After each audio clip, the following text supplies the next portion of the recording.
David had always been the kind of guy who made friends easily, but among all his connections, one friendship stood out: his bond with Sam. Sam wasn't just a friend, he was family.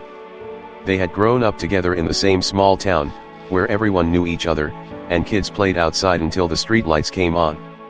From climbing trees to sneaking into the local theater to watch movies they couldn't afford, David and Sam were inseparable.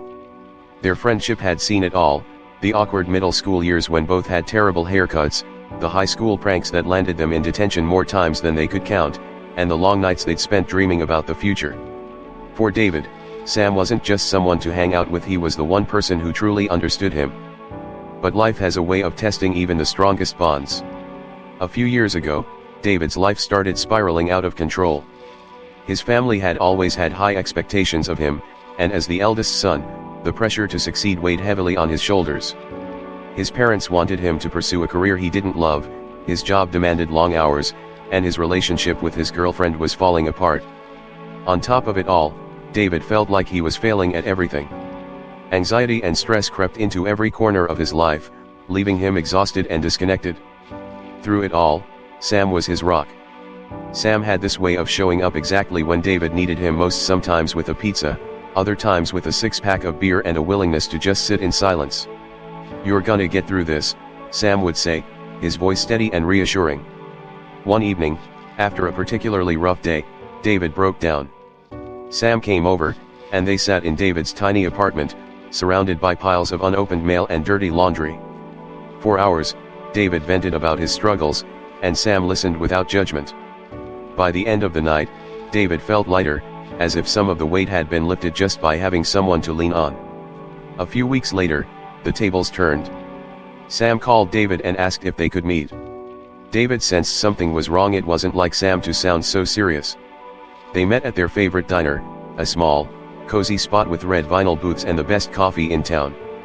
That night, Sam shared something deeply personal, something he'd never told anyone before. As he spoke, his voice wavered, and David could see the vulnerability in his friend's eyes. It was a moment of raw honesty, the kind of confession that only comes with years of trust. David listened carefully, nodding and offering words of support. When Sam finished, David promised, "Your secret's safe with me. Always." Sam smiled, clearly relieved, and they moved on to lighter topics. But for David, the weight of Sam's trust felt immense. He didn't realize then how much he'd take it for granted. A few months later, David found himself at a casual get-together with some acquaintances. The room buzzed with laughter and light-hearted conversations. David, feeling more relaxed than he had in weeks, joined a group discussing personal stories. At some point, without thinking, he let Sam's secret slip. It wasn't planned. It wasn't malicious. It just happened. David told himself it wasn't a big deal. The person he told wasn't even close to Sam, and surely, they wouldn't repeat it. But the moment the words left his mouth, a pang of guilt shot through him. Deep down, he knew he had crossed a line. Days later, Sam found out. David wasn't sure how Sam had discovered the betrayal, but he didn't have to ask. The change in Sam's demeanor was immediate. When they met up, Sam was distant, his usual warmth replaced by a cold, guarded energy. He didn't confront David directly, but the tension was palpable. David tried to brush it off, acting like nothing had happened. But Sam's hurt was obvious. The trust that had once been the foundation of their friendship was now cracked, and David could feel it. Over the next few months, their friendship began to unravel. Sam stopped reaching out as often. The spontaneous hangouts became less frequent, and their conversations felt strained and surface level. David noticed, but instead of addressing the issue, he let his pride get in the way. "I'm sure he'll get over it," David told himself. But deep down, he knew better. By the time a year had passed, they were practically strangers. Sam had moved on, making new friends and diving into his career. David, meanwhile, felt stuck. He missed Sam, but his guilt kept him from reaching out. Years went by, but the memory of that betrayal never left David. He often found himself thinking about Sam, wondering how he was doing. Whenever he heard about Sam's accomplishments through mutual friends or social media, a mix of pride and regret filled his heart. David knew he should apologize, but fear always stopped him. What if Sam didn't want to hear it? What if bringing it up only reopened old wounds? The uncertainty kept him silent. One evening, David sat down at his desk and wrote a letter. Dear Sam, I don't even know where to begin. I've been carrying this guilt for years, and I need to tell you how sorry I am. I betrayed your trust in a way that I'll never forgive myself for.